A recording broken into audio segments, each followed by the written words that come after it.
गजब प्रकारका शब्दहरू। जस्तै अब हामी लाइभ सेयर भन्छौँ, क्रिएटर रिवार्ड प्रोग्राम भन्छौँ, डबल ट्याप भन्छौँ, फलो भन्छौँ, आइडी भन्छौँ, मेम्बरसिप भन्छौँ, फलोवर भन्छौँ, इत्यादि शब्दहरू प्रयोग गरेका हुन्छौँ। यी पनि अङ्ग्रेजी शब्दहरू।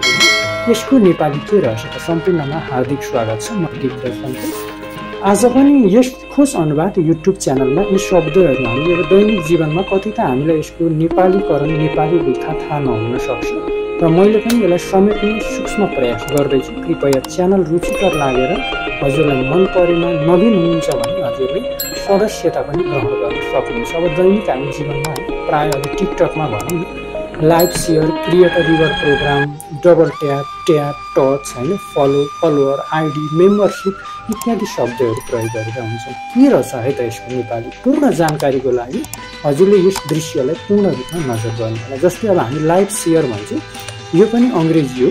यसलाई सजीव प्रसारण अथवा प्रत्यक्ष साझा गर्नु भनेर पनि भनिन्छ लाइभ सेयरलाई। क्रिएटर रिवार्ड प्रोग्राम भन्छौँ, यो पनि अङ्ग्रेजी। यसलाई सर्जक प्रोत्साहन योजना भनेर भनिन्छ अथवा सर्जक पुरस्कार योजना कार्यक्रम भनेर भनिन्छ।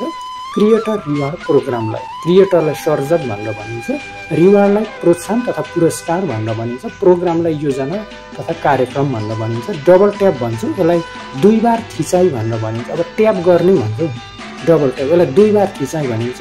फलो भन्छौँ, फलोलाई अनुसरण, पछ्याउनु भनेर भनिन्छ।